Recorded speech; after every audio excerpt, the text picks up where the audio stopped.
La reine a reçu une carte d'anniversaire, lui souhaitant santé et bonheur d'un responsable nord-coréen, révèlent des comptes déterrés. Cette semaine, il est apparu que la reine avait envoyé un message de bonne volonté au dictateur nord-coréen Kim Jong-un alors que la nation célébrait sa fête nationale.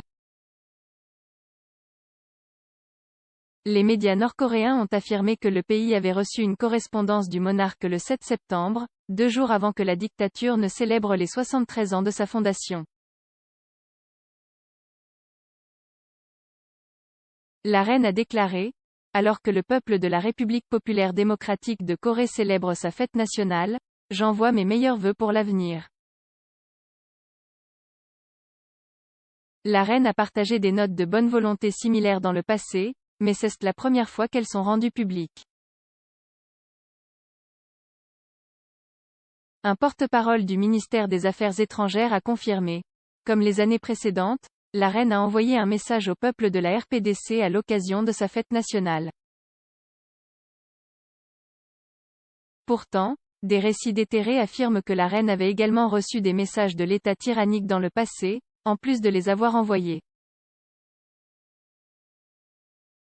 En 2014, le Mail Online a rapporté que le deuxième homme le plus puissant du pays à l'époque, Kim Jong-nam avait envoyé un message d'anniversaire à la reine.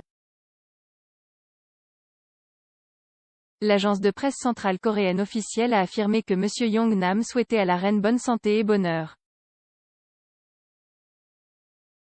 M. Jong-nam, qui était président du Présidium de l'Assemblée suprême de Corée du Nord, aurait également souhaité au peuple britannique bien-être et bonheur.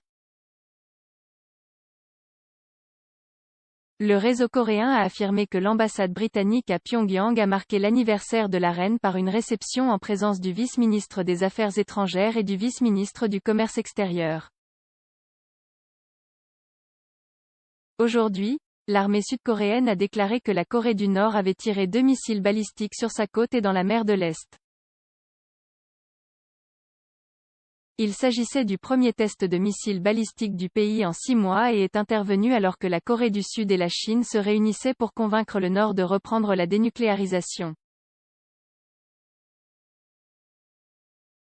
Le commandement Indo-Pacifique américain a souligné que les missiles ne constituaient pas une menace pour les États-Unis, leur territoire ou leurs alliés, mais qu'ils soulignaient l'impact déstabilisant du programme d'armes illicites de la Corée du Nord.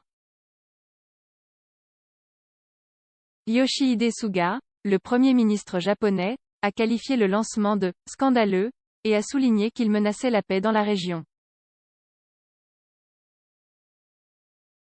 Quelques heures plus tard, le Sud a testé ses missiles balistiques lancés par des sous-marins, qui, selon eux, étaient pré-planifiés et non en réponse au lancement de la Corée du Nord.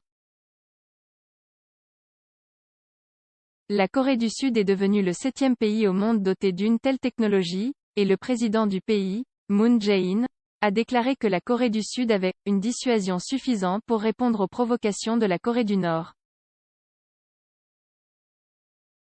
La semaine dernière, la Corée du Nord a qualifié les États-Unis, le Royaume-Uni et l'Australie d'étrangleurs des droits de l'homme après leur sortie d'Afghanistan.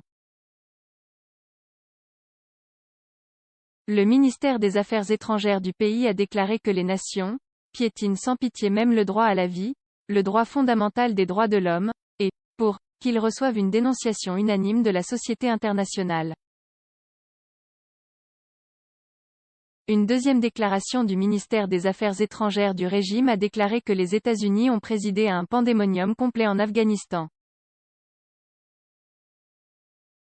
Il a déclaré, il n'y a pas de prescription pour les crimes contre l'humanité et les criminels qui ont violé les droits de l'homme n'échapperaient jamais au jugement sévère de la société internationale. Malgré les affirmations de la Corée du Nord, une commission d'enquête des Nations Unies de 2014 a déclaré que le régime du pays avait commis des violations équivalentes à des crimes contre l'humanité, notamment l'extermination, le meurtre, l'esclavage et la torture. Human Rights Watch, une organisation internationale qui lutte contre les violations des droits humains, a également déclaré « La Corée du Nord reste l'un des pays les plus régressifs au monde ». Il gère des camps de prisonniers secrets où les opposants présumés au gouvernement sont soumis à la torture, au travail forcé et à la famine.